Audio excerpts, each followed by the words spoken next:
Entonces, chicos, buenas noches. Buenas noches con todos. Damos la bienvenida justamente a los asistentes a este primer tema que tiene que ver justamente con lo que es la gametogénesis. Cualquier duda que tengan, pueden hacerla al final de la exposición, pueden prender su micrófono, no hay un problema, o también escribirle en el chat. Al final de la exposición ya estaré leyendo si es que hubiera alguna duda. ¿Sí? Bien, entonces comencemos, chicos. Vamos a empezar con el tema, como había mencionado, con lo que es la gametogénesis, y vamos a empezar con la parte del sexo masculino, para empezar. Bien, chicos, ya. En lo que es la gametogénesis, en esta parte vamos a empezar con una parte introductoria, hablando solo referente a la gametogénesis. Y en palabras sencillas, quiere decir, es el proceso en el cual hay una maduración tanto bioquímica como estructural de una célula germinal primordial hasta propiamente lo que son los gametos, ¿sí? Este es básicamente lo que quiere decir una gametogénesis, una maduración tanto bioquímica como estructural de las células germinales primordiales, que viene a ser los antecedentes, es decir, lo más primitivo de un gameto, hasta transformarse en un gameto maduro, que puede ser tanto el espermatozoide como un ovocito. Bien, esta es gametogénesis. Pero ahora, para que ocurra todo este proceso, tiene que pasar 4 fases, todas las que ven en esta parte de acá. Estas 4 fases van a ser diferentes de acuerdo al sexo, si es tanto masculino como femenino. En este caso, vamos a ver que el primer paso, que es el origen y migración, va a ser igual tanto para las mujeres como para los varones, mientras que las 3 fases siguientes sí van a haber diferencias. Y aquí es resaltar una parte importante, que estas 4 fases son o corresponden a la gametogénesis como tal. Así a secas, gametogénesis tiene 4 fases, pero si yo quiero hablar de una gametogénesis tanto masculina como femenina, solamente me van a corresponder estas 3 fases. ¿Está claro? Porque estas 3 fases son diferentes tanto para hombres como mujeres. La primera es indistinta, ¿sí? Es igual para ambos. Ahora vamos a hablar de la primera fase, que es el origen y migración, que es tanto igual para mujeres y para varones. ¿Qué es lo que ocurre? Vamos a empezar a nivel de lo que es el epiblasto, aproximadamente en la semana 2. Recordarás que en esta semana aproximadamente el nuevo ser es una capa bilaminar, ¿sí? En lo que es la parte superior está lo que es el epiblasto, y en la parte inferior el hipoblasto. Entonces, en la parte del epiblasto, aproximadamente en la parte caudal, ¿sí? En esta parte que estoy señalando acá, que vienen a ser estas células columnares de color celeste, este es el epiblasto, en la parte caudal van a transformarse unas células que vienen a ser las células germinales primordiales. De ahí van a surgir, del epiblasto, en la posición caudal. Listo. Estas células que inicialmente estaban aquí, estaban en el epiblasto, en la parte caudal, migran hacia donde está el saco vitelino, es decir, de aquí miran hacia esta zona, donde está, este es el saco vitelino. A esta parte, hasta aquí, van a migrar justamente esas células germinales primordiales. Pero esto va a ocurrir aproximadamente en la semana 3. Una vez que llega la semana 3, aquí se va a encontrar estas células germinales primordiales. Luego, en la semana 5 aproximadamente, estas células que se encontraban en el saco vitelino ahora van a migrar, ¿sí? Migran y se van a colocar en estas gónadas primitivas, que vienen a ser las crestas genitales. Estas vienen a ser las gónadas primitivas, que hasta este momento todavía no se han diferenciado de si va a ser un testículo o si va a ser un ovario.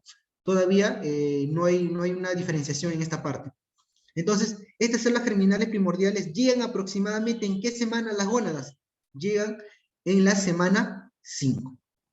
¿Está claro? Entonces, semana 2, origen epiblástico, desde ahí va a originar lo que son las células germinales primordiales, luego en el saco vitelino se van a colocar en la semana 3, y finalmente van a viajar hacia las gónadas primitivas, que son estas estructuras de color guinda, ¿sí? Hasta aquí van a llegar aproximadamente en la semana 5.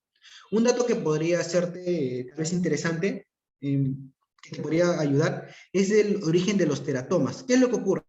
¿Qué pasaría si estas células germinales primordiales, que están representadas por estos puntos rojos, se extraviaran? Es decir, no llegaran justamente a donde están estas gónadas primitivas. Entonces, si estas células germinales primordiales se pierden en el camino, van a formar lo que son los teratomas. ¿Está claro, chicos? Los teratomas. Los teratomas básicamente son neoplasias que tienen la capacidad de formar tejidos de las 3 capas embrionarias, es decir, del ectodermo, del mesodermo y del endodermo. ¿Y esto por qué? Porque recordarás que las células germinales primordiales, ¿de dónde provienen? Del epiblasto. Y del epiblasto también se originan las 3 capas embrionarias, ¿sí? Es por ello que si estas células germinales primordiales que tienen su precedente en los epiblastos se pierden, también van a formar tejidos como el que vemos acá, este viene a ser un teratoma, ¿sí? Con las 3 capas embrionarias, es decir, pueden formar hueso, pueden formar músculo, pueden formar pelos, pueden formar incluso glándulas, ¿sí? Los 3 tipos derivados de las 3 capas germinativas. Bien, chicos, ahora vamos a enfocarnos solamente en lo que es la gametogénesis masculina como tal. Como le había mencionado, si hablamos de gametogénesis tanto masculina como femenina, nos vamos a enfocar solamente en las 3 fases últimas, que viene a ser fase 2, fase 3 y fase 4. En cuanto a la gametogénesis masculina, estas fases van a tener varios nombres dependiendo del autor o del libro con el que te manejes. Por ejemplo, en la fase 2, que es la fase mitótica, también se le va a denominar la fase espermatogónica. La fase 3, que es la fase meiótica, también se le denomina la fase espermatocítica. Ambas se le va a conocer como el proceso de espermatogénesis.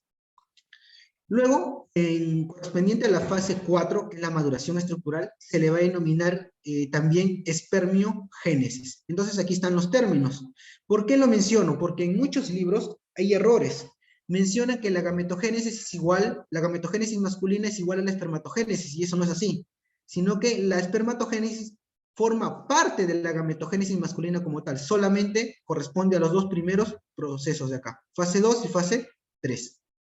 ¿Sí, chicos? Entonces, dejando claro estos conceptos, ahora vamos a lo siguiente. ¿Dónde ocurre lo que es la gametogénesis masculina?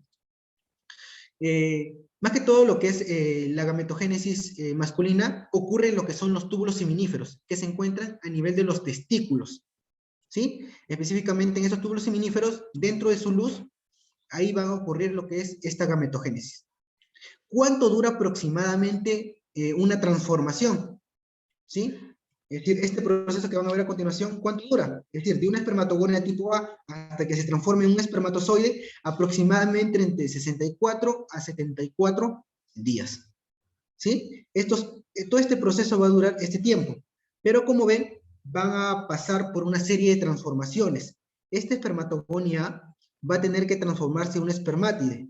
Este proceso se le llama la espermatogénesis, que es lo que está en esta parte. ¿Sí? Esta espermatogénesis se le da acá. Es esa transformación. Luego la espermátide se transforma en lo que es un espermatozoide y eso se le denomina espermiogénesis. En la parte inferior le coloco lo que son los tiempos aproximados, ¿sí? Para que lo tengan de referencia. Listo, chicos. Entonces, ahora sí vamos a hablar de cada uno de estos periodos para que se pueda entender con mayor claridad. Vamos a empezar con la espermatogénesis, que como ya habíamos mencionado, está formado por la fase espermatogónica y la fase espermatocítica, que también se le conoce la fase espermatogónica como la fase mitótica, porque como dice su nombre, aquí lo que va a ocurrir es una mitosis. Entonces, empezamos aquí con una espermatogonia A del tipo oscuro. ¿Por qué se le denomina oscuro y también claro? Básicamente es por el núcleo, ¿sí? Hay una mayor concentración de la cromatina y aquí hay una cromatina más laxa. Es básicamente por esa razón. La espermatogonia tipo A, que son las oscuras, de aquí van a originarse todos los espermatozoides. Entonces, ¿qué es lo que ocurre? Esta se va a dividir por mitosis. Una de esas células que se divide va a ocupar el lugar de la anterior, ¿sí? Para formar como una reserva, es decir, para que no se acaben justamente estas espermatogonias. Entonces se dividen en 2, una de ellas ocupa su lugar y la siguiente va a continuar con el proceso. ¿Está claro? Si ven acá, comienza con el proceso y a medida, una vez que se empiecen a dividir, esta división, si se dan cuenta, luego de la primera división, ya en la segunda división, estas espermatogonias, que vienen a ser tipo A claros ahora, van a estar unidas justamente por estas conexiones. ¿Y por qué justamente estas espermatogonias van a estar unidas? ¿Por qué no se van a separar del todo? para que al momento de dividirse, es decir, de desarrollarse, todas las espermatogonias se desarrollen al mismo tiempo, para evitar que una se adelante o una se retrase. ¿Está claro? Es por ello que justamente todavía permanecen estas conexiones, para que todo sea uniforme, para que todos maduren al mismo tiempo. Listo. Entonces, esta es la fase espermatogónica. Básicamente su nombre se debe a que aquí vamos a trabajar, o esta división consiste básicamente en espermatogonias. ¿Listo? Luego llega lo que son las espermatogonias tipo B. Y finalmente aquí va a ocurrir lo que es la segunda fase, que es la fase espermatocítica, o también fase meiótica. Se denomina así, ¿por qué? Debido a que ya aquí va a ocurrir ya no mitosis, como ocurría en las fases anteriores, sino que ahora va a llevarse a cabo lo que es la meiosis. Y como recordarás por tus bases preuniversitarias, la meiosis tiene dos fases, meiosis tipo 1 y meiosis tipo 2. Aquí ahora ya no se van a denominar espermatogonias, sino que ahora se van a denominar espermatocitos. Cuando el espermatocito primario pasa la meiosis 1, se le va a denominar ahora espermatocitos secundarios. Y cuando este se madura y pasa a la meiosis 2, ahora se le va a denominar espermátides. Por eso es que anteriormente, en la diapositiva anterior, espermatogonia oscura, cuando llegaba a espermátide, ¿cómo se le denominaba? Espermatogénesis, a todo ese proceso. Pero este proceso está dividido en dos fases, por eso lo he explicado. Ahora, para recordar un poco de lo que es esta fase meiótica, porque de aquí provienen varias preguntas también, que te pueden hacer en lo que es la parte de genética o también en la parte de embriología. Aquí voy a hacer un breve resumen de lo que es la meiosis, solamente para recordar y para mostrarte una fórmula. Miren, hemos quedado acá. Esta es la parte final, justamente, de la fase mitótica, que es la fase espermatogónica. ¿Sí? Nos habíamos quedado aquí en la espermatogonia tipo B. Listo. Esta fórmula, es decir, tiene dos cromosomas, 2N de cromosomas, y 2C de lo que son las cromátides. ¿Está claro? 2N viene a ser de la cantidad diploide de lo que son los cromosomas, y también 2C viene a ser de la cantidad de cromosomas. Está representado por esta fórmula. Básicamente, ¿por qué? Porque si te das cuenta, este viene a ser un cariotipo en el cual te representa todos los cromosomas que tenemos. Y recordarás que son 23 pares. ¿Cierto? Listo. Entonces, voy a tomar un par para tomarlo de ejemplo. Vamos a tomar el primer cromosoma. Lo he representado en esta gráfica de acá. ¿Sí? Solamente es para mostrarte cómo es que ocurre la meiosis y cómo se correlaciona con esta fórmula que está del lado derecho. Entonces, la espermatogonia tipo B va a pasar a lo que es un espermatocito primario para iniciar lo que es la fase meiótica. Pero recordarás que para que se realice la meiosis 1, previamente tuvo que haber una duplicación del material genético, ¿cierto? Se duplicó, mira, inicialmente, a ver, vamos a retroceder, inicialmente, mira, aquí hay un par de cromosomas. Imagínate que este es el cromosoma 1, que tiene un par de tu papá y un par de tu mamá. ¿Cuántos cromosomas tienes? 2. ¿Cuántas cromátides tienes? Esta es una cromátide y esta es otra cromátide también, 2 también. ¿Qué ocurre al inicio de la meiosis 1? Tiene que haber una duplicación del material genético. Por eso, mira, sigue siendo este un cromosoma igual, pero este ahora es un cromosoma con 2 cromátides. Aquí era un cromosoma solamente con un cromátide nada más. Este es un cromosoma, pero con 2 cromátides, porque se ha duplicado. Por eso que las cromátides es el único que varía acá.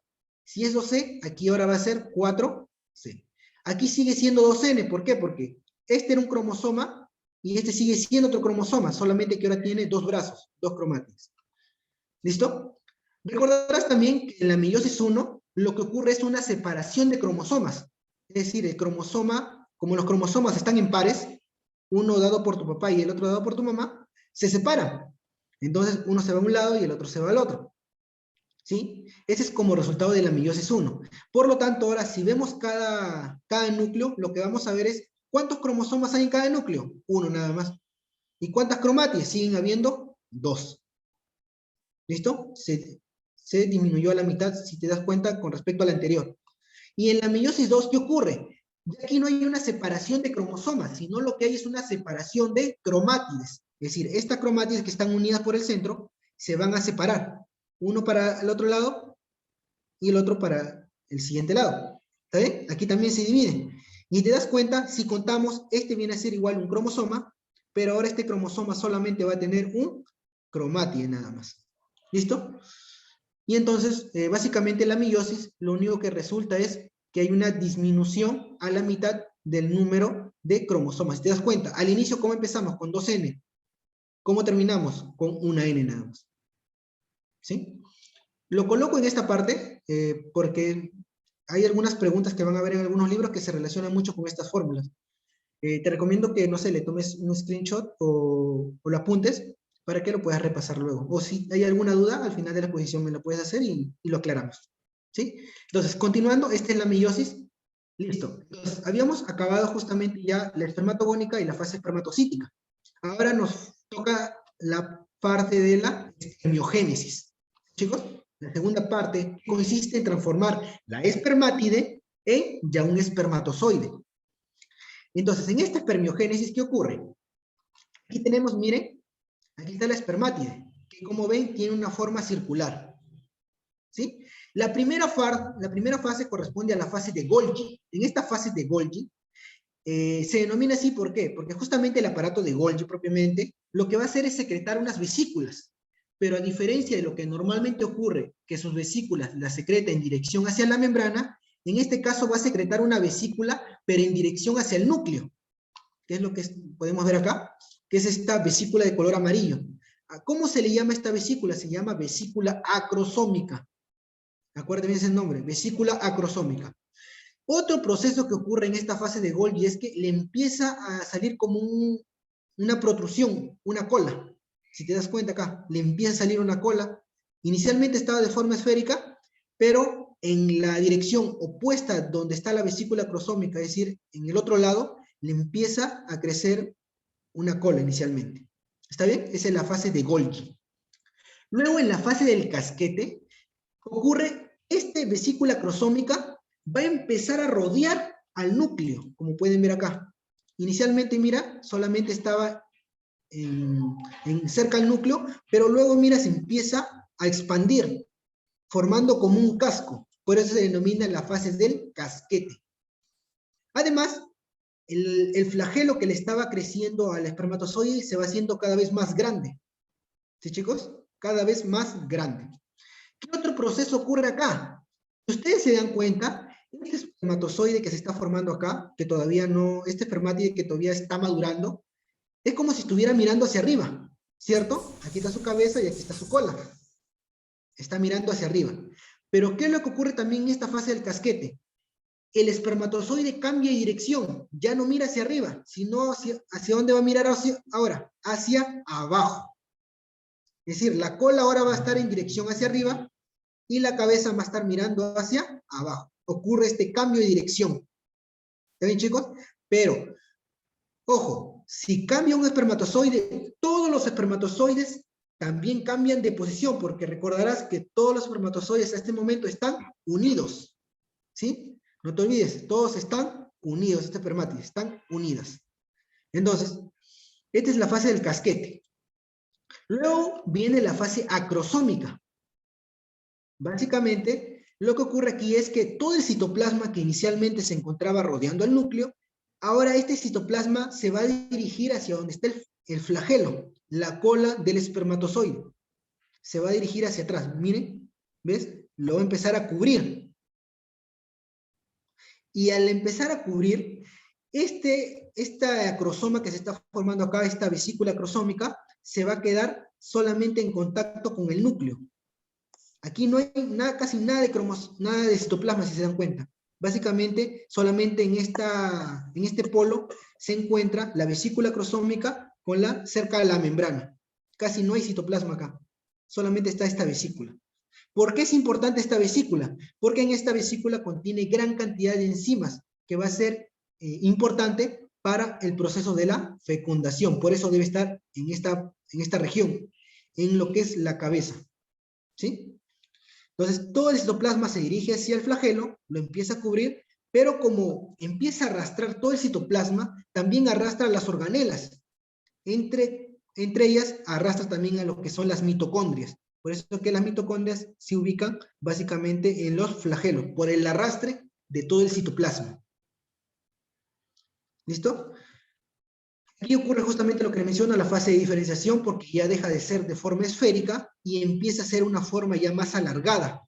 Por eso se le denomina fase de diferenciación. Y por último, ocurre la fase de espermiación. Apúntalo bien esta parte. Fase de espermiación. ¿Por qué es importante?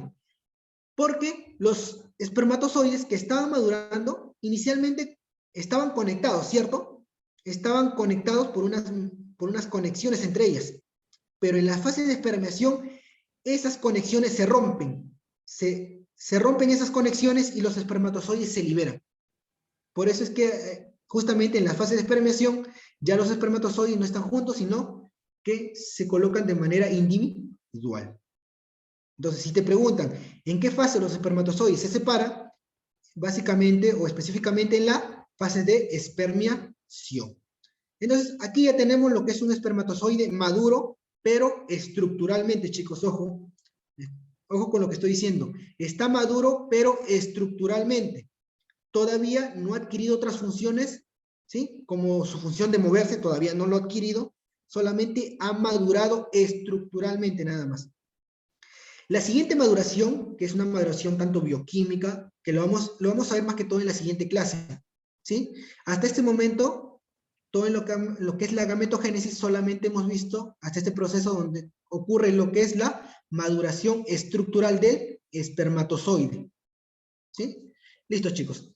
Y entonces, básicamente, tenemos ya un espermatozoide maduro. Tenemos lo que es un espermatozoide maduro, chicos. Aquí, ¿cuáles serían las partes de lo que es el espermatozoide? Aquí tenemos lo que es la cabeza, también lo que es el cuello, ¿sí? Aquí también tenemos lo que es la cola. Entonces, son tres partes que tiene el espermatozoide. Y en la cabeza recordarás que está la vesícula acrosómica, ¿sí? La vesícula acrosómica, que en este caso ahora se le llama acrosoma nada más.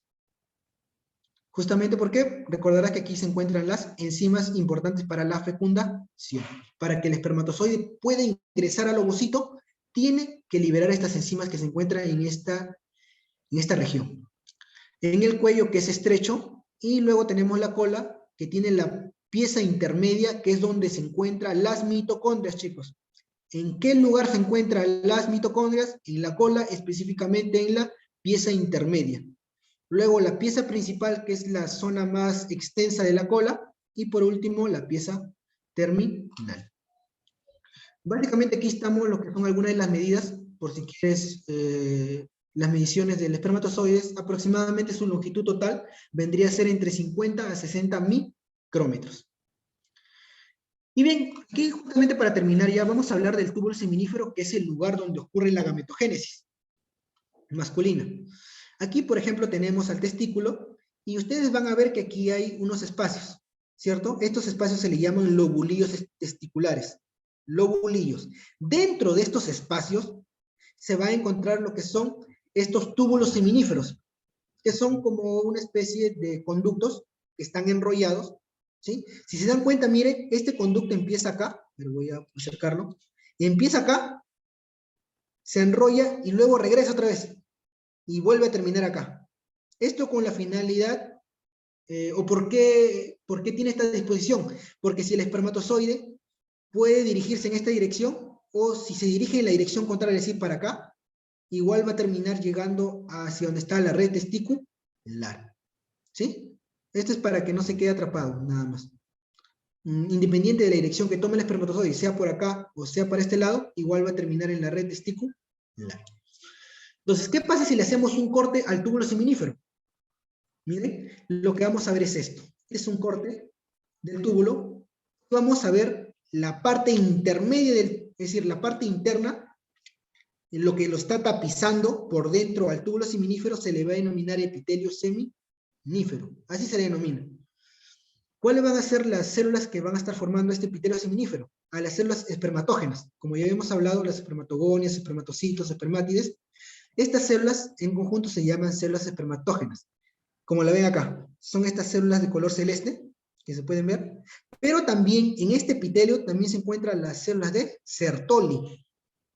que vienen a ser estas células de forma triangular piramidal, ¿sí? Ahorita vamos a ver a continuación en la siguiente diapositiva un poco más de su descripción, pero hasta este momento quiero que quede claro cómo está formado el epitelio seminífero. También está formado acá, en la siguiente capa, viene a ser lo que es la pared del túbulo seminífero, en la cual está formado por lo que son fibroblastos, que van a formar el tejido conjuntivo, que le da la forma a ese túbulo, y también las células mioides. ¿Por qué es importante las células mioides? Porque te había mencionado antes que los espermatozoides solamente tienen una maduración estructural, es decir, su forma, sus organelas, su flagelo, su acrosoma, todo eso lo va a tener, pero todavía no tiene movimiento.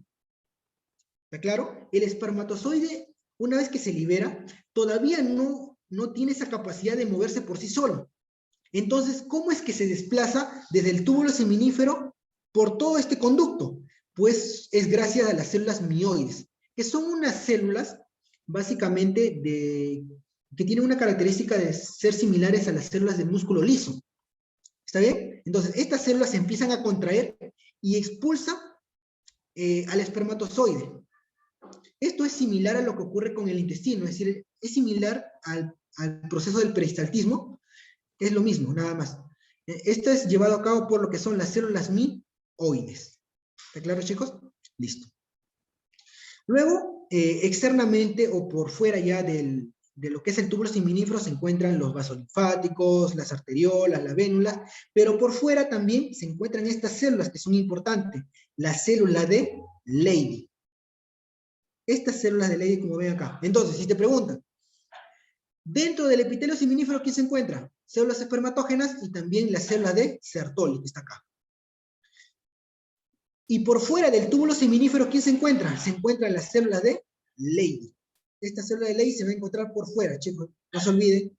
Las células de Leydig no se encuentran dentro del túbulo seminífero, sino que se encuentran fuera. ¿Bien? Listo. Ahora, como le habíamos hablado, estas células de Sertoli vienen a ser como unas células que van a estar acompañando a los espermatozoides. Pero antes de hablar de las células de Sertoli, primero voy a hablar de las células de Leydig. ¿Sí? Las células de Leydig, como ya hemos visto en la imagen anterior, son células que se van a encontrar en lo que es en el espacio intersticial, es decir, por fuera del túbulo seminífero. Aquí están, miren, aquí están los fibroblastos, aquí están las células mioides, que van a rodear al túbulo seminífero. Por fuera de este túbulo seminífero se encuentran estas células que ven acá, que son las células de Leydig. ¿Qué forma tienen? Tienen formas poligonales, grandes. También, como ven acá, tienen un núcleo redondo. Sus núcleos son redondos. Estos núcleos que ven ustedes, un color entre un morado oscuro, vienen a ser los núcleos. Y su citoplasma viene a ser un citoplasma acidófilo, es decir, un color entre rosado, un rosado rojizo, de esas características, ¿sí? Como ven acá. Ese está formado su citoplasma. ¿Y por qué tienen esta coloración? Es por los lípidos que contienen. ¿Y quién viene a ser este lípido que contiene esta célula de Leydig? Pues básicamente la testosterona, chicos. Porque la testosterona viene a ser una hormona esteroidea. Es decir, se elabora a partir de lo que es el colesterol, que es un lípido. Entonces, a partir del colesterol se elabora lo que es la testosterona. Entonces, aproximadamente la célula de Leydig, ¿cuánta testosterona producen? Producen en los varones aproximadamente el 95% de toda la testosterona de los hombres la produce la célula de Leydig. 95% de la testosterona lo produce la célula de Leydig. Y el otro 5%, ¿quién lo produce? Lo va a producir lo que son las glándulas suprarrenales. ¿Está claro, chicos? Específicamente en lo que es la corteza. La corteza de la glándula suprarrenal va a producir el otro 5% de la testosterona. Entonces, como ven aquí, están resaltados de color azul, ¿sí? Más que todo para que vean las principales características de la célula de Leydig, para cuando en caso no hayan llevado todavía el curso de histología, cuando le coloquen una muestra histológica, puedan reconocerlo. ¿Cómo reconocen a la célula de Leydig? Porque se encuentra en el espacio intersticial, tienen forma poligonal, tienen un núcleo redondo Y además el citoplasma es acidófilo por los lípidos que contiene, y ese lípido es la testosterona. Listo. Luego vamos a hablar de lo que son las células de Sertoli. En las células de Sertoli van a estar formadas por lo que son las células cilíndricas. ¿Sí? Básicamente, como ven acá, esta es la célula de Sertoli, la que está acá. Este es un núcleo, y todo esto viene a ser la célula de Sertoli. La célula de Sertoli tiene una forma más que todo cilíndrica. Aquí se ve un poco amorfa, no se le limita bien su membrana, pero es más que todo de forma cilíndrica, como menciona acá. El núcleo, si ustedes lo ven, puede tener una forma triangular o también de manera oval, como está en esta parte. Este viene a ser su núcleo. Forma ovalada, de forma triangular, y además en el centro, si ustedes ven, se aprecia un nucleolo. Voy a ampliarlo. Esta manchita que está acá, este viene a ser su nucleolo. Aquí también viene su nucleolo. Estas son las principales características con las cuales nosotros podemos identificar a una célula de Sertoli. Por ejemplo, acá, miren, vamos a utilizar estas características que mencioné acá, lo vamos a aplicar acá. Ustedes saben que la célula de Sertoli se encuentra por dentro del túbulo seminífero, es decir, en este epitelio está lo que es la célula de Sertoli, pero aquí también se encuentran lo que son las células espermatógenas. Entonces, ¿cómo lo voy a diferenciar? Básicamente por estas características. A ver, vamos a acercarlo. Miren, tiene un núcleo de forma alargada. Como ven acá, miren. Forma alargada, y además tiene un nucleolo. Aquí también tiene un nucleolo. Miren acá también. Forma alargada y tiene un nucleolo. Entonces, estas células que estoy señalando acá vienen a ser células de Sertoli. ¿Sí, chicos? Vienen a ser células de Sertoli por esta característica. Por eso es que lo he resaltado. Para que, en caso todavía no hayan llevado su curso de histología, o si ya lo han llevado para que lo repasen, sepan cómo identificarlas. Otro punto importante es que varían de acuerdo a la etapa de la vida.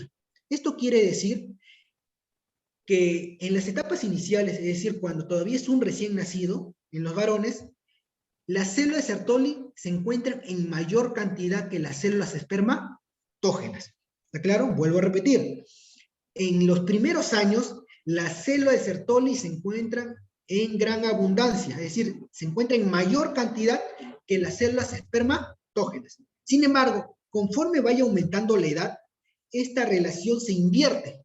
Es decir, empieza a aumentar el número de células espermatógenas y las células de Sertoli disminuyen. ¿Claro? No se olviden entonces de ello.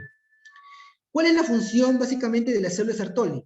Se encargan de lo que es el mantenimiento y coordinación de la espermatogénesis. Es decir, es como si fueran unas cuidadoras de las células de los espermatozoides. Es decir, regulan todo el proceso de lo que es la gametogénesis. Hacen que pase por todo este proceso. ¿Quién le da el alimento a los espermatozoides? Pues básicamente la célula de Sertoli. ¿Está claro? Por eso es que se encarga de su mantenimiento, es decir, en esta posición, y se encargan también de regular justamente el proceso de la gametogénesis. También se encargan de secretar el líquido testicular, porque como había mencionado, los espermatozoides no tienen todavía, ojo, todavía en este proceso, en este momento, no tienen la capacidad de moverse por sí solos. Entonces, las células mioides cuando se contraen lo expulsan, pero estos espermatozoides están en un líquido. Es decir, es como si estuvieran nadando en un líquido. ¿Y ese líquido quién lo produce? Justamente las células de Sertoli. Además, también tienen una función endocrina, en la cual vienen a secretar lo que es la inhibina y la activina. Estas son hormonas que, como dice su nombre, inhibina, es decir, van a inhibir a nivel de la hipófisis para evitar que sigan secretando lo que es la FSH, la LH. Y la activina es todo lo contrario, más bien lo que hace es estimular a nivel de la hipófisis anterior, para que secreten lo que es la FSH y LH. Listo. Además también secretan lo que es la ABP. ¿Qué significa ABP? Significa proteína fijadora de andrógenos. ¿Por qué es importante? Porque para que la célula Sertoli pueda realizar todas sus funciones necesita de testosterona. La testosterona justamente le sirve como alimento a las células de Sertoli. Entonces, para utilizar la testosterona, ¿cómo es que lo atrae? Es decir, ¿cómo es que lo almacena la testosterona? Lo almacena mediante esta proteína fijadora de andrógeno. Porque la testosterona viene a ser una un andrógeno, justamente por esa razón su nombre. Y además, como te había mencionado, para que la célula de Sertoli pueda funcionar necesita de la testosterona. Pero ¿quién produce la testosterona? La célula de Leydig. Es por ello que también va a secretar un factor estimulador de células de Leydig. ¿Para qué? Para que le produzca testosterona y ella poder seguir realizando su función. Y algo que también es importante es que, si ustedes pueden apreciar en esta parte de acá, entre célula de Sertoli y célula de Sertoli hay como unas comunicaciones. Es como si estuvieran agarrándose de la mano. Esta conexión se denomina barrera hematotesticular. ¿Está claro, chicos?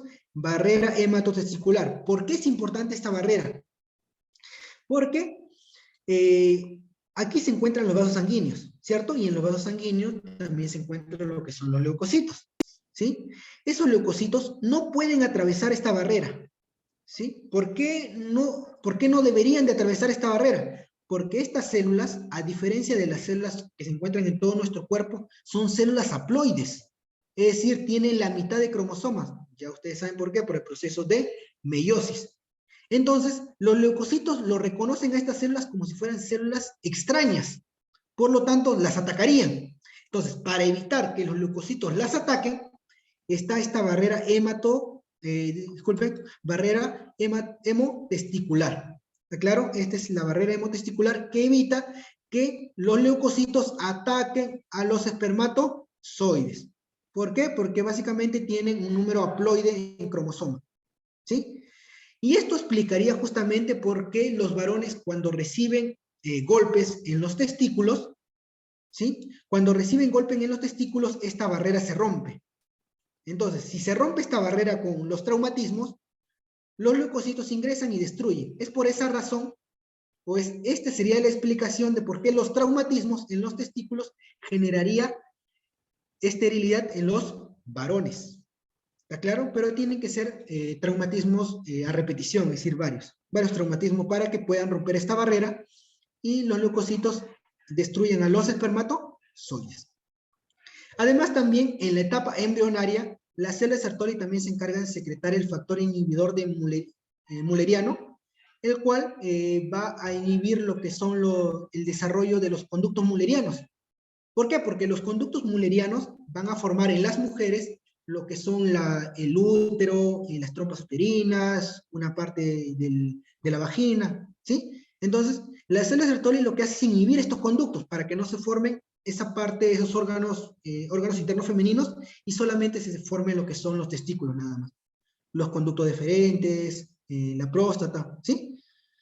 Justamente eso se encarga la célula de Sertoli, pero esto es básicamente su etapa embrionaria.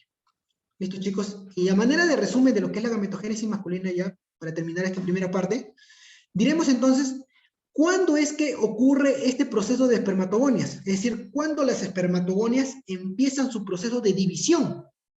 Pues ocurre en la pubertad. Eso quiere decir que en la niñez o cuando el varón es un recién nacido, no tiene espermatozoides. ¿Solamente qué tiene? Solamente tiene espermatogonias. ¿Está claro?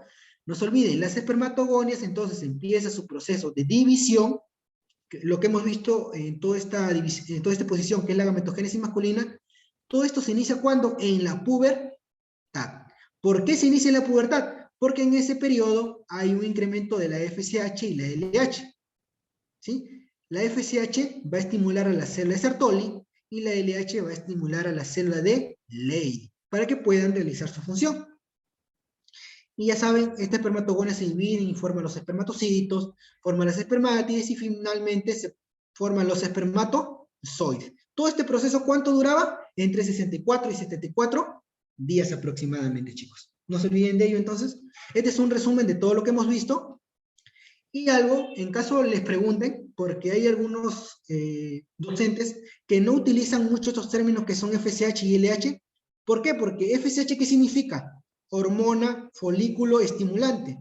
¿Y LH qué significa? Hormona luteinizante. Es decir, en el hombre no hay folículos. Donde hay folículos es en las mujeres.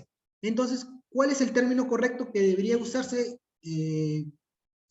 Sino en lugar de FSH, debería usarse EGSH, que es su homólogo, es decir, su nombre nada más, un nombre más correcto para el sexo masculino, el cual corresponde a hormona estimulante del epitelio germinativo.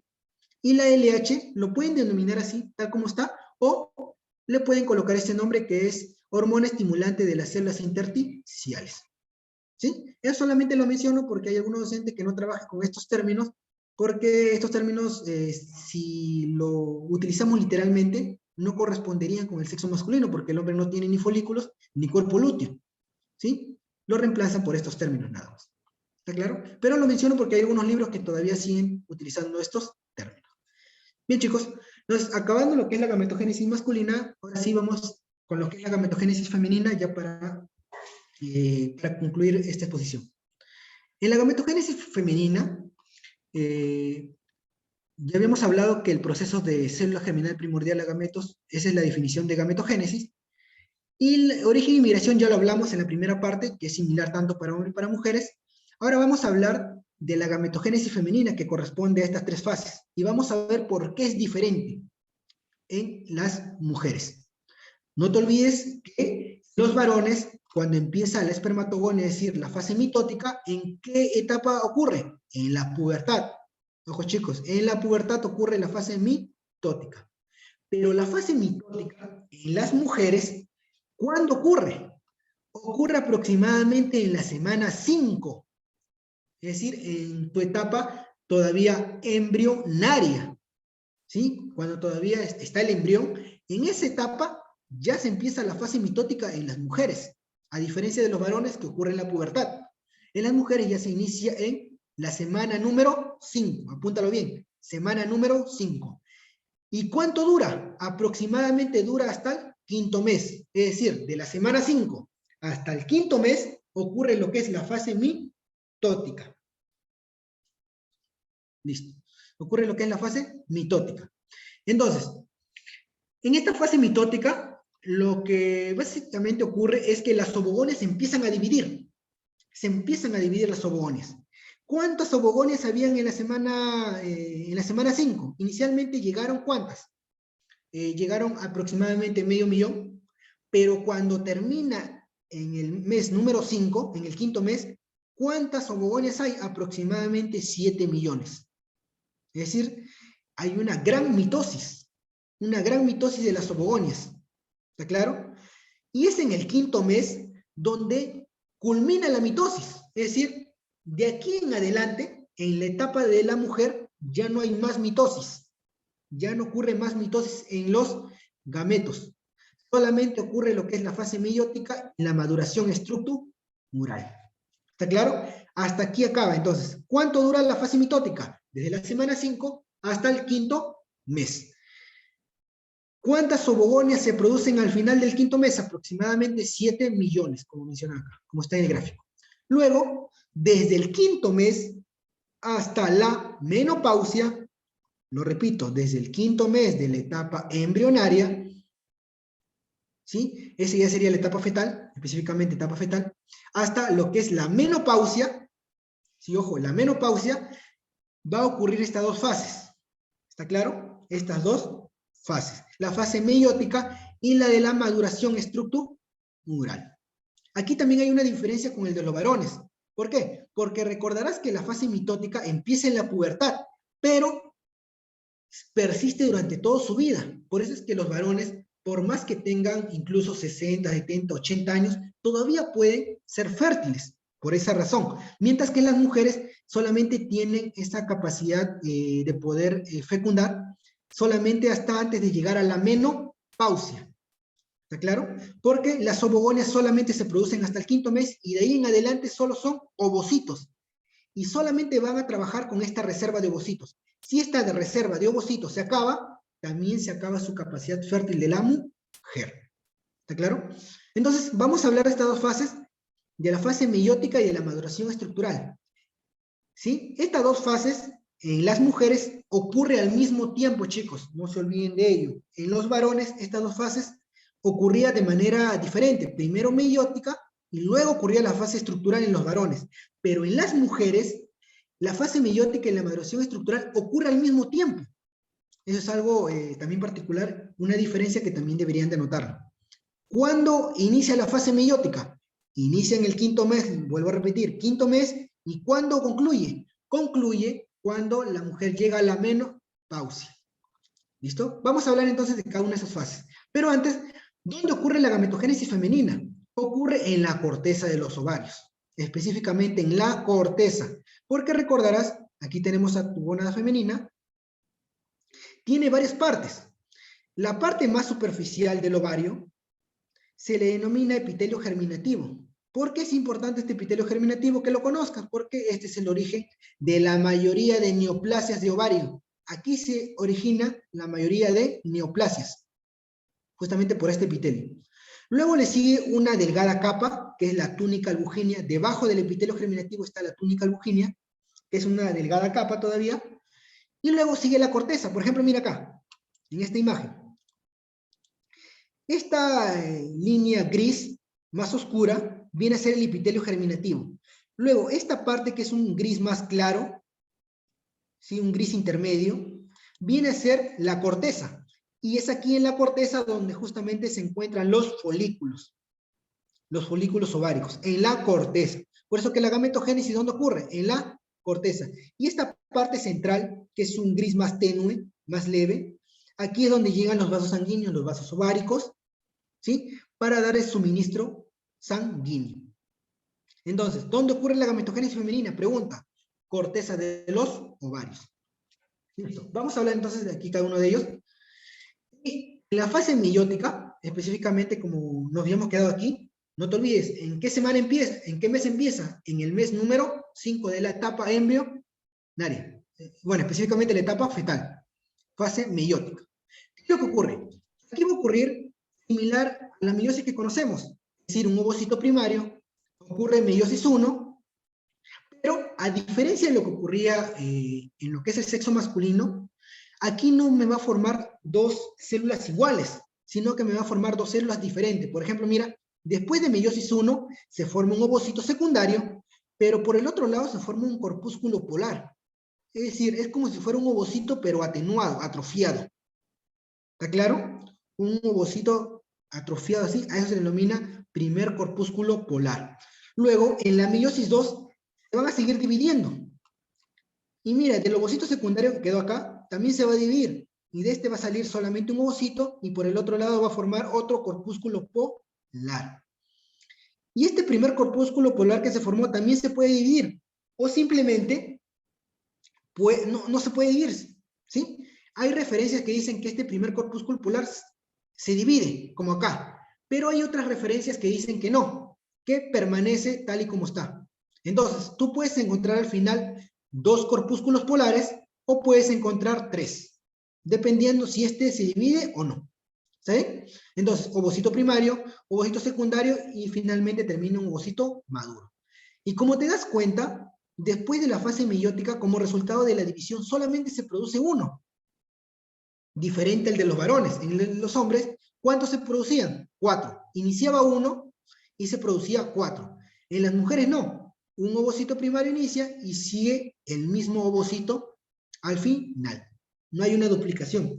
Por eso que si las mujeres tienen una reserva, por ejemplo, de 1 millón de ovocitos, ese millón va a permanecer durante mucho tiempo. No se va a dividir por esta razón. Porque por más que ocurra la meiosis, no se duplica ni se cuadruplica el número. El número sigue constante. ¿Está bien? Listo. De esa manera de resumen, podríamos decir que la ovogénesis, ya habíamos dicho, la ovogonia, ¿desde qué semana ocurre? Desde la semana 5, es decir, aquí estamos en la semana mitótica. De la semana 5 al quinto mes ocurre esta fase mitótica, en la cual la ovogonia se va a dividir. Luego, a partir del sexto mes en adelante, ya ocurre lo que es esta fase, la fase meiótica. ¿Sí? Aquí tenemos al ovocito primario, que es el que está acá. Sin embargo, este ovocito primario no va a terminar esta meiosis 1. Mira, se detiene. ¿En qué fase se detiene de la meiosis 1? Se detiene en la profase 1. Específicamente, ¿en qué fase? En la fase del diploteno. Ahí se va a detener este ovocito primario. No va a seguir. ¿Sí? Este ovocito primario se detiene en la profase 1. Esto ocurre a nivel del nacimiento. No se desarrolla más. Pero, ¿qué ocurre para que concluya justamente esta meiosis 1. Es decir, para que el ovocito primario termine este proceso de meiosis 1, pues tiene que ocurrir la pubertad.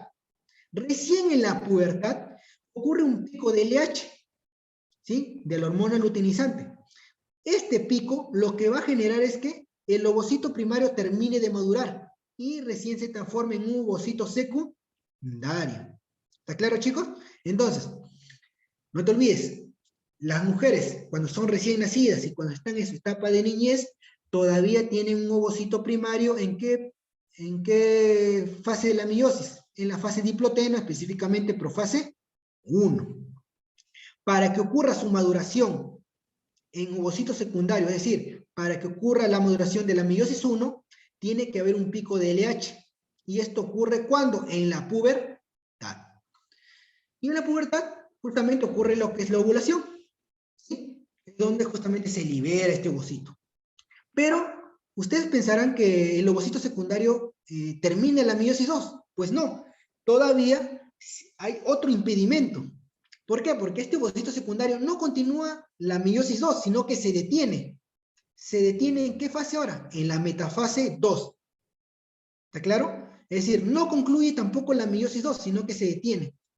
Entonces, en la ovulación, ¿qué ovocito se libera? Se libera el ovocito secundario, específicamente en metafase 2. ¿Y qué debería ocurrir entonces para que el ovocito secundario termine de ser un ovocito maduro? Pues vamos a ver a continuación lo siguiente. Para que ocurra la maduración, debería ocurrir la fecundación, es decir, el ovocito secundario debería unirse con un espermatozoide para recién madurar. ¿Qué pasa entonces si no hay esa unión, no hay esa fecundación? El ovocito secundario simplemente se libera con la menstruación y se termina degenerando. ¿Está claro, chicos? Listo. Entonces, aquí, ¿cuál es el estímulo para que el ovocito primario se transforme en ovocito secundario? El LH. ¿Cuál es el estímulo para que el ovocito secundario termine la meiosis 2 y se transforme en un ovocito secundario, en un ovocito maduro? Es la fecundación. ¿Sí? Aquí les he mencionado, entonces, los procesos o los estímulos necesarios para que ocurra todo este proceso, chicos. Bien, pero esto es la parte más sencilla de lo que es la ovogénesis. Porque ustedes recordarán que yo al inicio les había mostrado que en sí lo que ocurre en el ovario es el folículo, ¿cierto? Sí.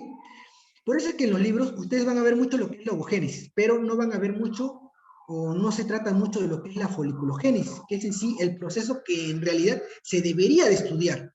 Porque el ovocito no es que se esté madurando por él solo, sino que a su alrededor del ovocito, también hay unas células que también están madurando. ¿Sí? Entonces, ese conjunto que está formado por el ovocito más las células que están a su alrededor, que se llaman células foliculares, ese conjunto de ovocito y células foliculares se denomina como folículo.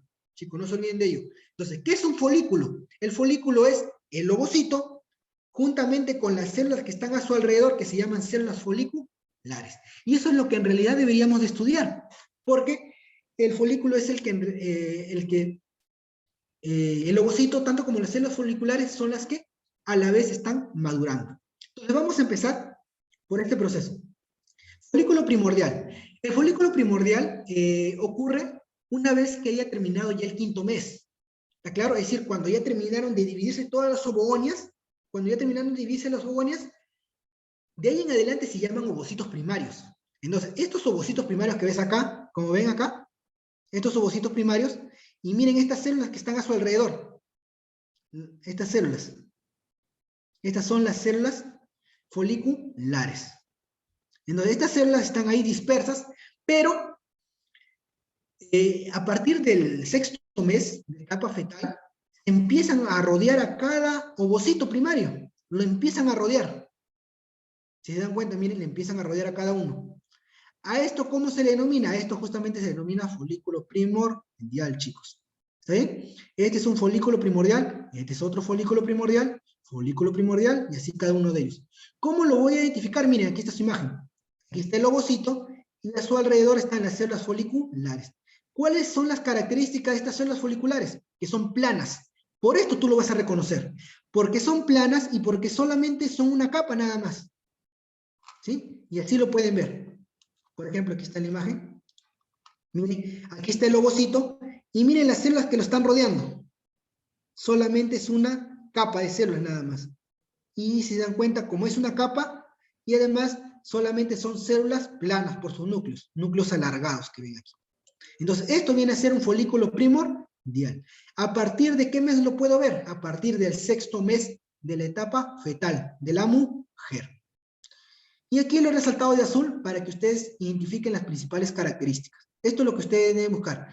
Yo debo ver a las células foliculares que son planas y además solamente es una capa nada más. Luego viene el folículo primario unilaminar. La diferencia con el anterior es que ahora estas células foliculares ya no van a ser planas, sino que van a ser ahora formas cúbicas. ¿Sí, chicos? Células cúbicas. Además, también entre las células foliculares y el ovocito va a aparecer una membrana, que es esta llamada la zona P lúcida. ¿Claro? Zona P lúcida. ¿Qué lo vamos a ver o lo vamos a tratar en la siguiente clase, que ya la fecundación? Vamos a ver por qué es importante esta zona P lúcida. ¿Sí? Listo. Entonces, aquí están las características que ustedes deben aprenderse. Células foliculares cúbicas, pero sigue siendo una sola capa todavía. ¿Sí? Estas células planas se han transformado solamente en una capa. Aquí lo pueden ver, miren. Chicos, aquí está el ovocito y aquí está, mire, una sola capa de células cúbicas. Y esto se le denomina folículo primario unilaminar. El ovocito todavía sigue siendo ovocito primario, ¿eh? Por eso le he colocado acá, ovocito primario todavía. Ahora vamos al folículo primario multilaminar. Este folículo ya se presenta en las niñas, ¿sí? En la etapa de la niñez, de las mujeres. Ya no va a ser una capa de células foliculares, sino que van a ser ahora varias capas. ¿Está claro? Entonces, esto vamos a ver, varias capas, chicos. Aquí está el ovocito, primario todavía, y aquí está una gran capa de células cúbicas, pero son varias. Y además, ¿qué ocurre? No solamente que se multiplican estas capas, sino que a su alrededor empieza a aparecer las células de la teca, le dicen así. Es decir, hay unas células que están a su alrededor, que inicialmente, como estaban acá, miren, desordenadas. A su alrededor, aquí también están, desordenadas. Estaban desordenadas. Aquí se ven, desordenadas. Pero que en este periodo, estas células desordenadas se empiezan a rodear. Como ven acá, miren, le empiezan a rodear. Empiezan a formar como una segunda cubierta. A eso se le llama células de la teca o simplemente teca folicular. ¿Cuál es la característica? Que esas son, que son células planas. Aquí lo podemos ver, a ver, vamos a verlo mejor. Aquí está el ovocito primario, aquí están las células foliculares, que son células cúbicas, y a su alrededor, miren, se empiezan a rodear unas células planas, que son las células de la teca. Estos folículos ocurren ¿en dónde? En la niñez. Luego ya tenemos, miren, el folículo secundario. Este folículo secundario ya ocurre cuando está en la etapa de la pubertad. ¿Está claro? Esto es la etapa de la pubertad, básicamente. ¿Sí?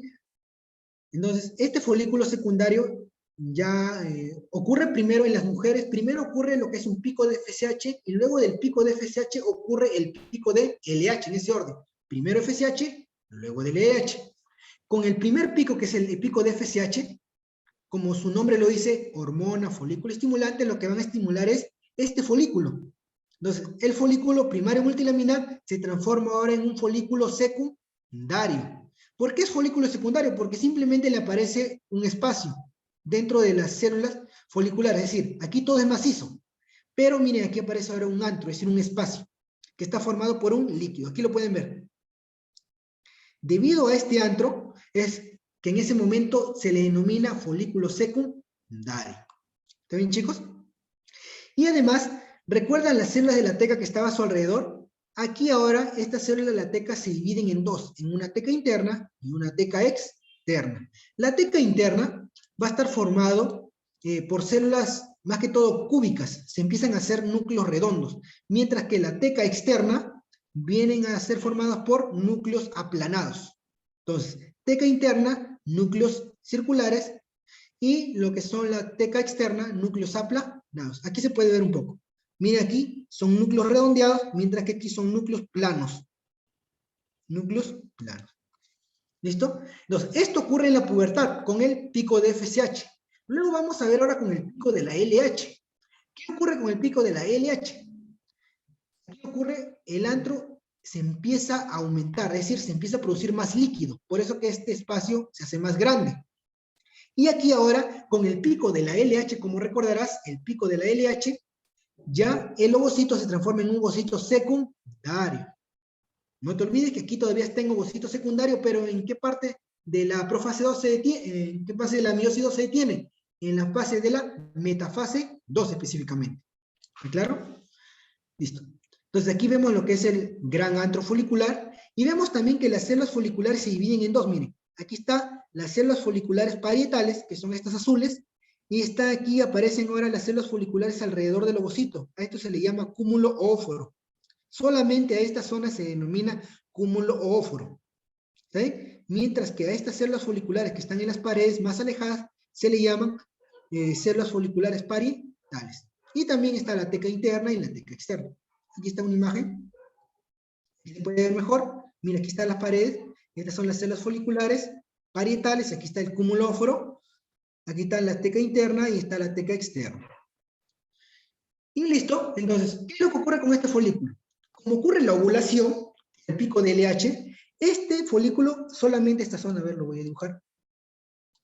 Solamente esto se libera con la ovulación. ¿Está claro? Esto nada más se libera con la ovulación. No se olviden de ellos, chicos, porque mañana lo vamos a ver. Esta parte nada más se libera con la ovulación. ¿Y qué pasa con el resto de la capa del folículo? Pues bien, se transforma en el cuerpo amarillo o cuerpo lúteo, como lo denominan. ¿Sí? Aquí está el cuerpo amarillo. Esto ocurre. Y lo que son las células de la granulosa, o que son las células foliculares, se transforman en las células granuloteínicas. Y las células de la teca se transforman en las células tecoluteínicas. Las células granuloteínicas son las células más internas.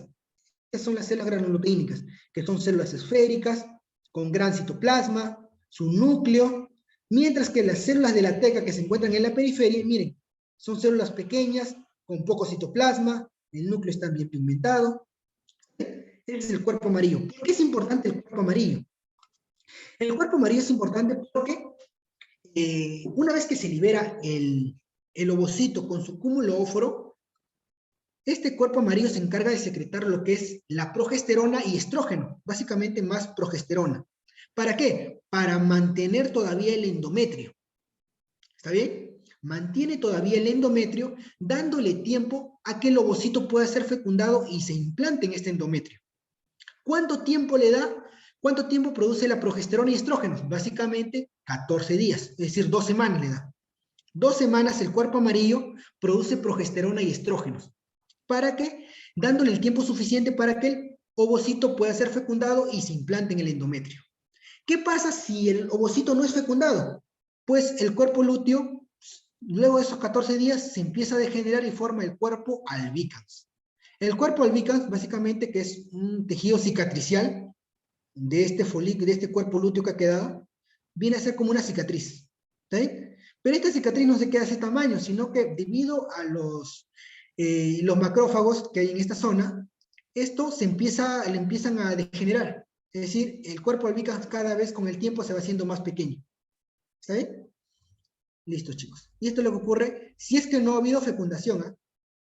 Porque, ¿qué ocurriría si sí hubiera una fecundación? Pues el ovocito, en este caso, se fecunda y forma lo que es el blastocisto. Y el blastocisto, ¿cuánto demora en llegar a implantarse en el endometrio? Aproximadamente 1 semana. Y durante esa implantación, lo que ocurre es que empieza a formar la HCG, la hormona gonadotropina coriónica. Y esta hormona gonadotropina coriónica lo que hace es evitar que el cuerpo lúteo se transforme en cuerpo albicans. Es decir, le da como una sobrevida. Le da más vida al cuerpo lúteo. ¿Aproximadamente cuánto tiempo de vida? Le da aproximadamente unos 3 meses. ¿Por qué justamente 3 meses? Porque es el tiempo suficiente para que se desarrolle la placenta. Porque una vez pasados esos 3 meses, el cuerpo lúteo, es decir, el blastocisto, justamente donde está su sitio trofoblast, deja de secretar la HCG y el cuerpo lúteo se termina transformando en cuerpo albicans. Y ahora, ¿quién produciría entonces estrógenos y progesterona para mantener todavía el endometrio que durante la etapa del desarrollo se le llama decidua, ¿sí? Cambia de nombre, no se le llama endometrio, sino se le llama decidua. ¿Quién entonces mantendría esa decidua? Pues lo mantiene la placenta, ¿sí? Por eso es que se secreta la HCG. La HCG se secreta para mantener una sobrevida del cuerpo lúteo que no dure solamente 14 días, que es lo normal cuando no hay fecundación, sino que dure ahora 3 meses, dándole tiempo suficiente de que se forme la placenta y luego una vez que se ha formado la placenta, ya la placenta lo reemplaza al cuerpo lúteo y como es reemplazado al cuerpo lúteo, se termina transformando en cuerpo albicans. Pero eso ocurre en la fecundación, ¿sí? Y si no ocurre la fecundación, normalmente en 14 días se termina transformando en cuerpo albicans y cuerpo amarillo. Bien, chicos, de manera de resumen ya, para terminar, voy a concluir. Inicialmente aquí están las ovogonias. Recuerdan, esta es la fase mitótica, que ocurre desde el 5ª semana hasta el 5º mes. Luego, desde el 6º mes en adelante, ocurre la fase meiótica y la fase de maduración estructural. Recuerdan, fase 3 y fase 4 ocurren al mismo tiempo. Aquí está el folículo primordial, que es el conjunto, pero aquí entre paréntesis he colocado solamente el ovocito, que ocurre con el ovocito. Luego el folículo primario unilaminar, el ovocito primario se queda en profase 1 diploteno, y ya que ocurre en la niñez. Sigue siendo todavía un ovocito primario, pero el ovocito, la capa folicular ya no es unilaminar, sino que es multilaminar en la niñez.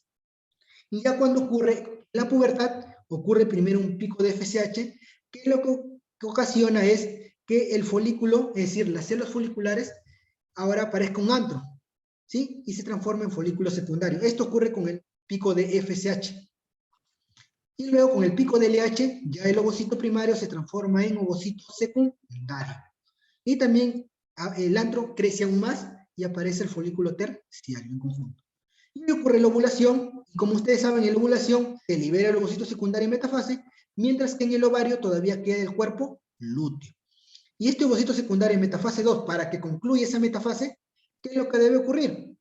Una fecundación. Si no hay fecundación, simplemente se degenera.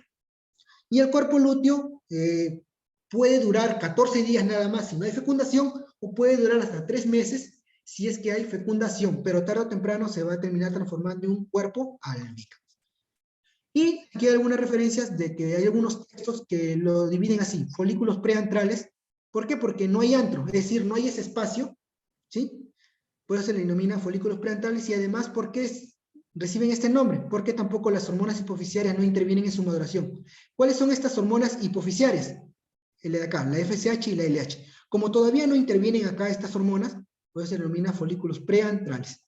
Pero, ¿qué pasaría si estas hormonas intervienen? Y además hay antro, se denominan folículos antrales por esta razón. Lo he colocado en caso ustedes vean alguna revisión bibliográfica que utilizan estos términos. Simplemente se dividen así. Bien, chicos, esta es la revisión bibliográfica de todo lo que les he expuesto. Y bien, espero que les haya sido de utilidad, y en caso tuvieran alguna pregunta pueden activar su micrófono o escribirlo en el chat. Y bien, gracias ante todo. Gracias, Gerson. Sí, justamente habían 2 preguntas en el chat. No sé si los puedo ver. Sí, aquí les puedo ver, dice, las teratógenos. Sí, los teratógenos básicamente también lo que hacen es justamente cortar la señal. Sí, a ver, voy a ponerle imagen. La señal, que recuerden que toda migración que ocurre en lo que son, esta migración de células germinales primordiales, ¿sí?, está regulado por respuestas bioquímicas, ¿está claro? Lo que hacen estos teratógenos es bloquear esta respuesta. Es como si fuera un caminito ¿cómo les menciono? Como si fuera, por ejemplo, como si fueran unos maíces, y como si quisieras que las palomas te siguieran. ¿Está claro? Entonces, los teratógenos lo que hacen es cortar justamente ese estímulo bioquímico, y entonces estas células germinales primordiales no saben por dónde ir, y se pierden. Pero para que formen estos teratomas, tiene que haberse perdido gran cantidad de estas células germinales primordiales. ¿Está claro? Porque si se pierde 1 o 2 células, no afecta mucho, porque se va a terminar degenerando. Pero si se pierde una gran cantidad, por ejemplo, miles de células, ¿sí?, ahí sí formaría los teratomas. Y para que se formen estos teratomas, básicamente necesitas de un bloqueador. ¿Y esos bloqueadores cuáles son? Los teratógenos, que pueden ser de varios tipos.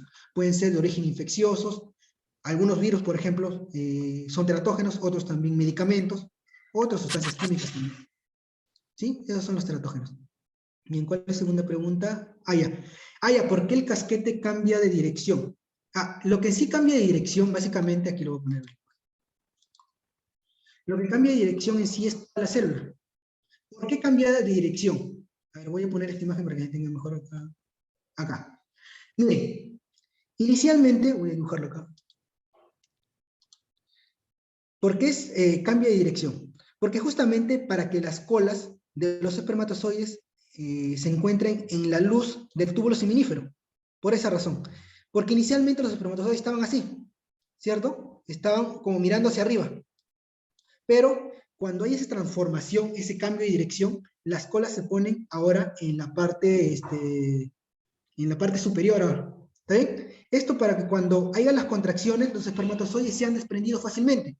Entonces, una vez les cortas, y ya no se enriden entre las colas, entre ellos mismos. ¿Sí? Justamente por esa razón. A ver, otra pregunta, chicos. Chicos, otra ¿Qué pregunta. libros? Ya tenemos Bueno, una biología. ¿Euler? sí, y ahí para complementar lo de terato, y ahí recuerden, chicos, que en Embro, en ISTO, incluso en general en ciencia básica, se suele utilizar prefijos. Y terato es básicamente monstruo o deformidad. Y una cosa es teratoma, que es diferente a teratógeno. A pesar que en ambos hay el prefijo terato, que es como monstruosidad, teratoma es un tumor benigno de células germinales. Oma es tumor benigno. En cambio, teratógenos son agentes que causan daño al feto. ¿Ya? No se relacionan directamente. Ok, listo. ¿Qué libros recomiendan? A ver, espérate. Aquí en la bibliografía. Justamente lo voy a colocar, creo. Ya, acá. Tiene, por ejemplo, lo que es el Carson.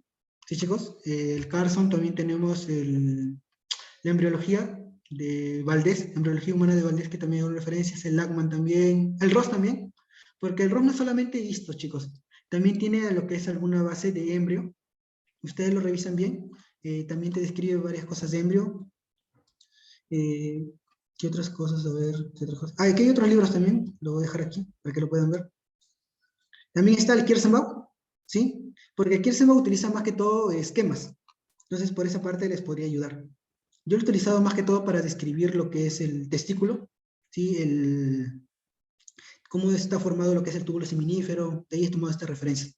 Pero también les puede ayudar en lo que es embrión. Pero básicamente, si quieren una referencia, Carson, el Latman, el Moore también, que son buenas referencias para ello. ¿Listo? Las diapos. Ya, ese cambio de dirección tiene un nombre, el evento de cambio de posición. Ya. No, básicamente, ese cambio no tiene un nombre específico, solamente le dicen el cambio del eje, nada más. Así le denominan. Como pueden ver aquí, cambio de eje nada más. Es que sí, su eje, es decir, cambia el eje no solamente el acrosoma, sino cambia de todo el espermátido, chicos. ¿Sí? Cambia el todo. Ahora, si alguien le quiere colocar un nombre, ya eso es diferente.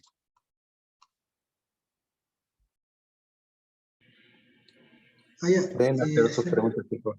El Ya, tema de las chicos. hormonas, como es el LH o FSH, se va a volver a tocar, chicos, el día lunes con ciclo menstrual. Ahí también para que les quede un poco más claro. Buenas noches, tengo una duda. Sí, dale. ¿Sí? Con respecto al óvulo como tal, la definición, eh, creo que lo mencionaste que el óvulo es cuando está fecundado, Sí, ahí recién, pero ¿no sería cuando es expulsado del ovario? no, ese se le llama ovocito, el término correcto. Yo sé que hay algunas confusiones que le mencionan óvulo, le dicen, pero el término correcto es ovocito secundario todavía, metafase 2, ahí como está acá. Sí, O chicos. sea, Y ahí cuando es expulsado del ovario, todavía se llama ovocito secundario. Ovocito secundario fase 2. Recién Ya. cuando se une con el espermatozoide, se le puede llamar ovocito maduro, o y ahí le denominas óvulo. ¿Y no ¿Por qué? sería cigoto? No. No, es que eso lo vamos a ver en la parte de la fecundación, van a ver que no es que la fecundación se una y listo. La fecundación es todo un proceso, ¿sí? Ok. Inicialmente, ¿está bien? La fecundación no es que simplemente se une y ya, eso se llama fecundación, no. La fecundación es todo un proceso y ese proceso tiene partes. Entonces, inicialmente se le denomina óvulo a la primera parte. Esto lo voy a explicar en la siguiente clase. Óvulo, pero cuando ya está todo, ya concluido la fecundación, ahí se le llama cigoto. Gracias. ¿Sí? ¿Ah? Sí, no hay problema. En la siguiente clase igual, el día de mañana, lo voy a explicar mejor para que lo puedan entender, si hay alguna duda. Un punto Listo. importante es y lo que mencionó Gerson ahí justamente. Toda mujer cuando menstrua no bota óvulos y lo que bota son ovocitos secundarios específicamente en metafase 2. Y otro punto importante es que todo ovocito para completar su ciclo o toda su meiosis 2 sí o sí necesita el espermatozoide, sí o sí, para completar todo su ciclo normal. Y el estadio de óvulo dura segundos, no dura más, dura segundos y automáticamente sigue la primera semana embriológica, la primera semana de gestación. Es un estadio que dura poco y que necesita al espermatozoide para su maduración final. Ujú. Sí, chicos, justamente el día de mañana es el tema de fecundación.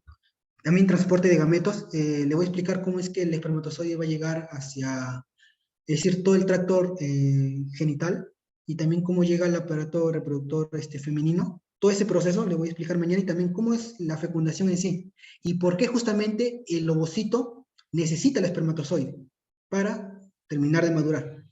Pero eso lo vamos a ver el día de mañana. Solamente en este caso, específicamente hemos hablado de lo que es la gametogénesis, tanto cómo se ha formado por el lado masculino como por el lado femenino. ¿Alguna otra pregunta, chicos?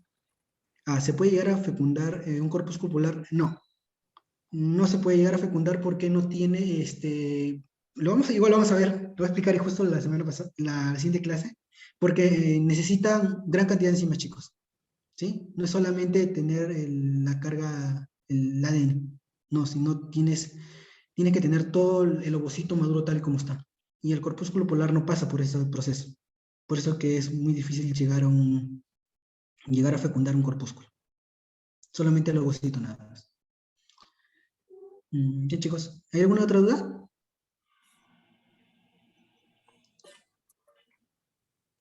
La pueden hacer por chat, chicos, o activando su micro. Y más bien disculpen por la demora, hubo algunas fallas técnicas al inicio. Les pedimos la disculpa del caso. Les agradecería también que completen el formulario que está en el chat a modo de retroalimentación hacia nosotros. Y bueno, si no habría ninguna duda, entonces nos veríamos mañana con el tema de fecundación. Una cosa importante, chicos, es que estos son como que los eventos previos a la fecundación, porque muchas veces en el curso de embriología y digamos que, y no solamente es feto de frente, sino hay estadios previos, hay la preparación de los gametos, hay la fecundación en sí, primera semana, segunda semana, tercera hasta cuarta, y después ya viene la etapa embrionaria. Entonces es como que varios pasitos previos, que en el transcurso de estos días vamos a tratar de aclararles algunas dudas con respecto a eso. Ya chicos, si no hay ninguna duda, consulta, nos veríamos mañana a las 9 de la noche. Muchas gracias, hasta luego. Buenas noches, chicos, gracias. Gracias, Gerson, cuídate.